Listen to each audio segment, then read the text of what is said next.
Hello everyone, this is Kelly Beard of KarmicTools.com, and this is your weekly forecast for November 26th through December 2nd of 2023. So our quote for the week says, "Bring clarity to your thoughts and wisdom to your actions."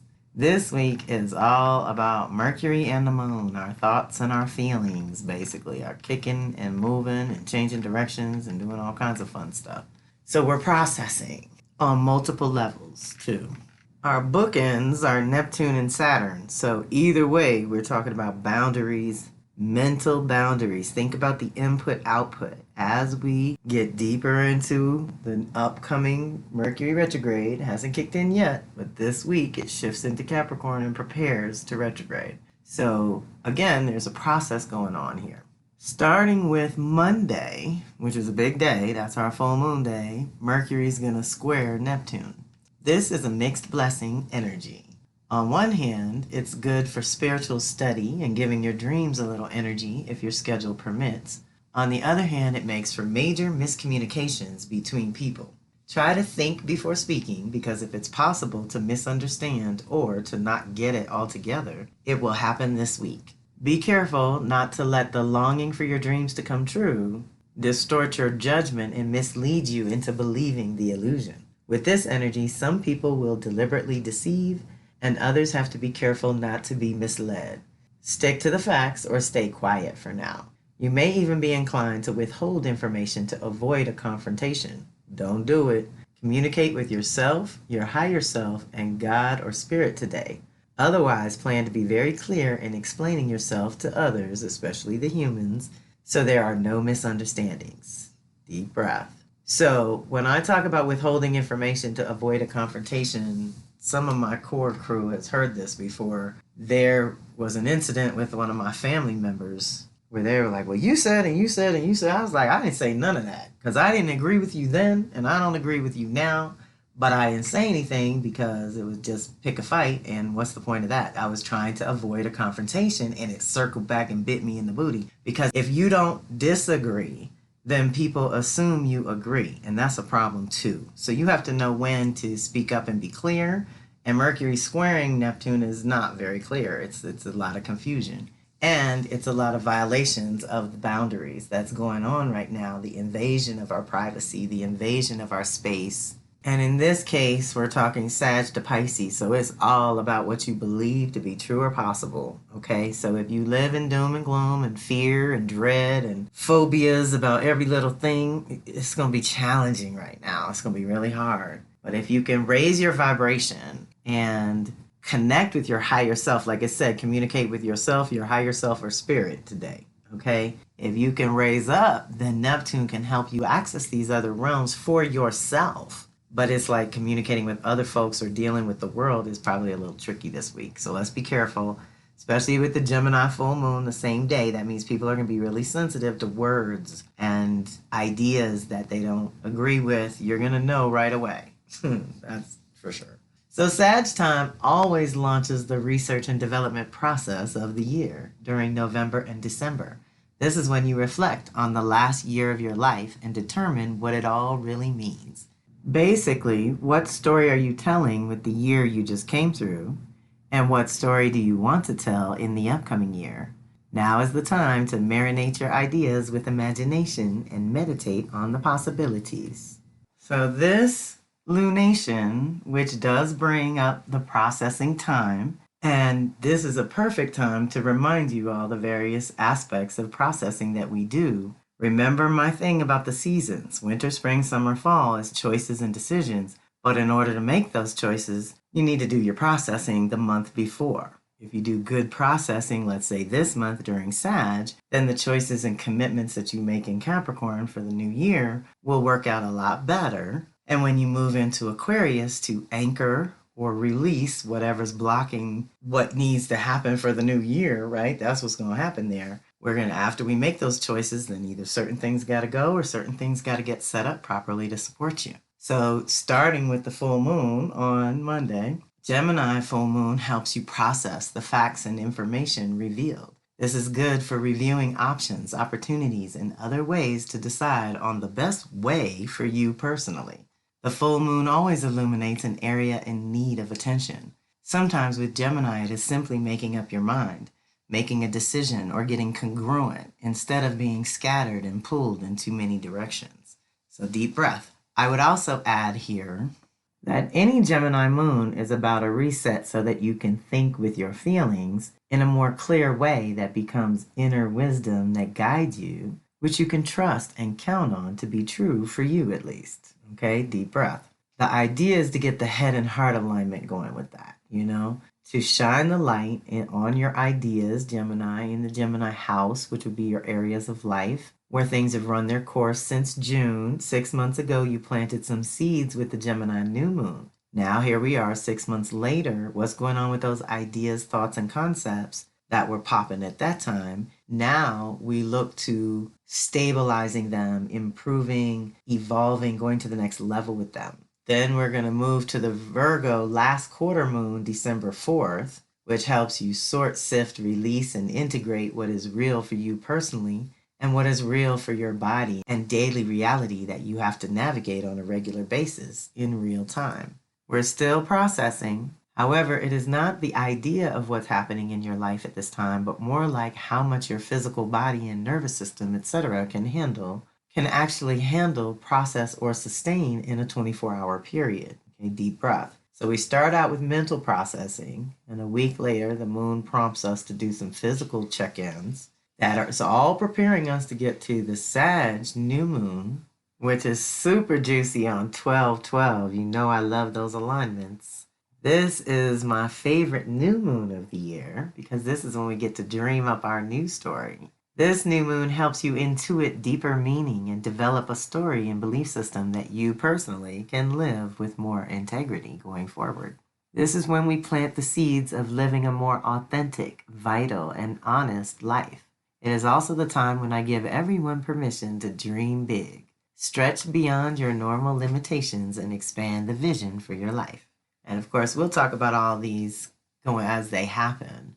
But this whole thing is kicking off with this Gemini full moon that we're entering this week. Finally, the Pisces first quarter moon that happens December 19th rounds out this lunation and helps you process what's going on in your life through the filter of emotions and intuitions that you are feeling at this time. You may ask questions that help you discern what's really happening versus what you see through any kind of rose-colored glasses.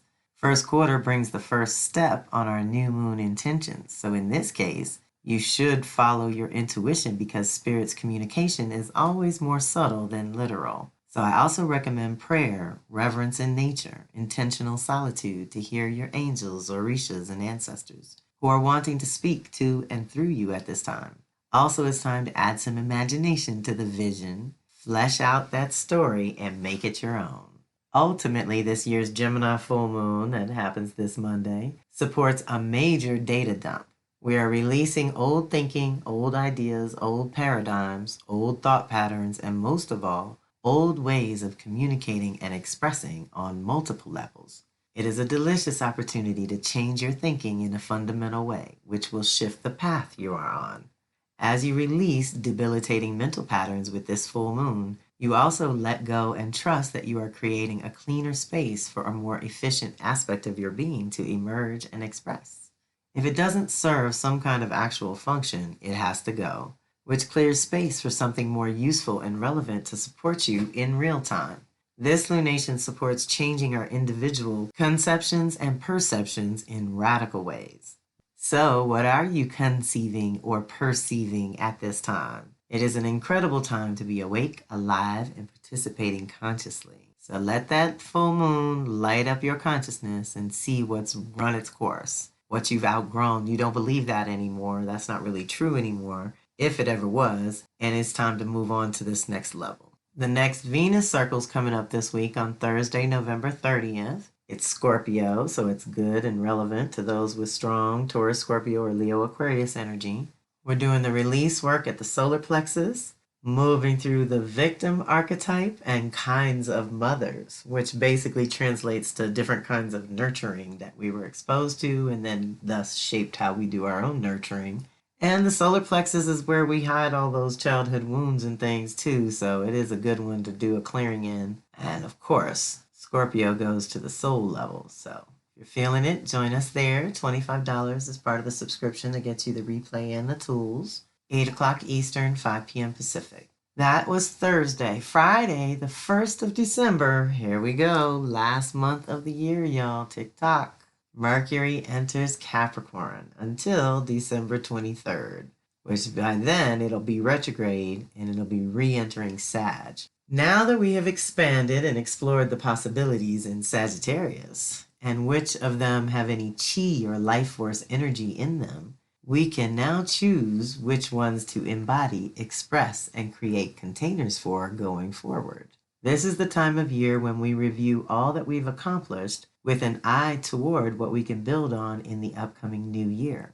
We get a little more serious and focused on our goals and how we will accomplish them. We look at our exchanges to see which ones are solid and which ones are not, and we start to look at new commitments going forward.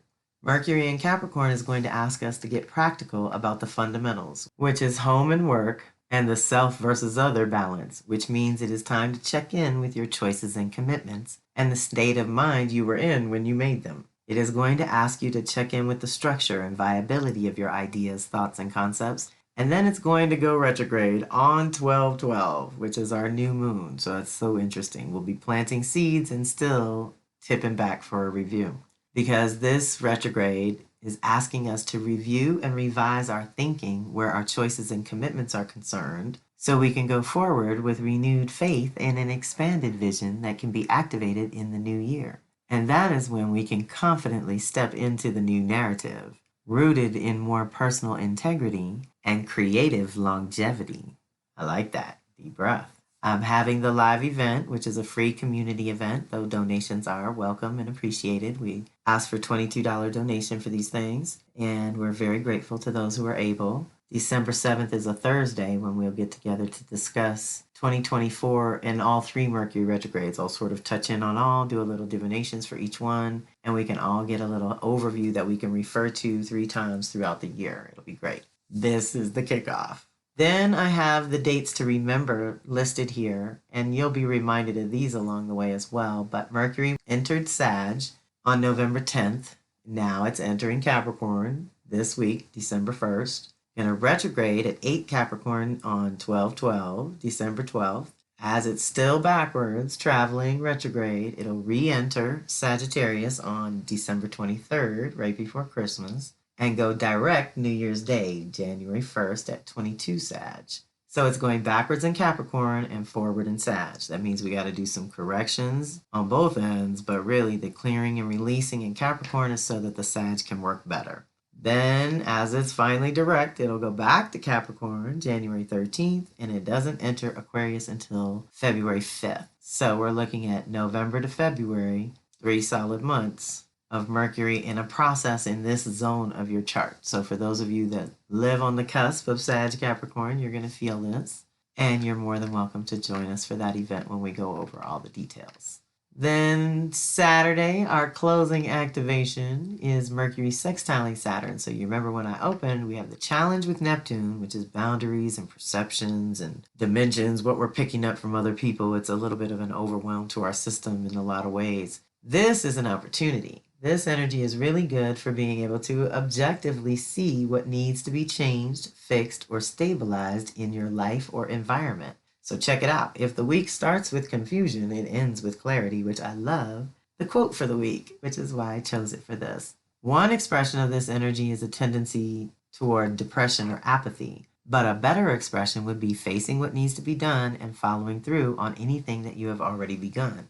So the other way we could look at it is Mercury kicked it off with confusion, then the full moon lit something up that got you real clear by the end of the week. You may feel the need to organize things at home or work, or perhaps take a class or workshop of some sort that will help you attain your current goals. Either way, be focused but not too serious. Balance in all things. It's when you focus on the lack and limitation that you can feel overwhelmed and sometimes helpless.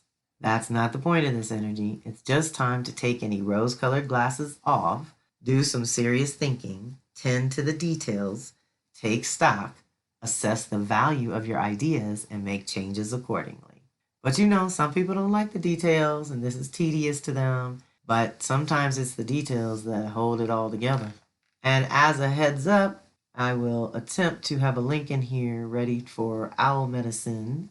I actually think a couple of you have already registered just through the Soul Sisters registration link, but the actual classroom will be open in the next week or so, and the goodies will be uploaded. But the live event is open to anyone. If you want the tools in replay, we ask for a $25 contribution as part of the subscription for the Soul Sister Circle. And Owl Medicine is special because it kicks off the new year. We are kicking off the new year, and that will be on a Wednesday, December 6th at 8 p.m. Eastern, 5 p.m. Pacific. If you want to join us live, that's always fun. And Owl Medicine is very special. And another one that we could be on the phone for hours telling stories. I have some good owl stories. And of course, it is that time of year for the Astro Tarot reading to do a check-in with your cycles, see where you're at, see what's coming up for the new year of 2024. And if you haven't seen it already, I've been leaving in the Soul Sisters video because it is a little introduction to my work. And I've had a lot of new people joining and coming on the scene and wanting to know more about what we do around here. I'm very grateful to those of you who've been with me all these years. And I hope that you all will join us at some of these events when and where you can. I hope you have a fantastic week. So this is Kelly Beard signing off.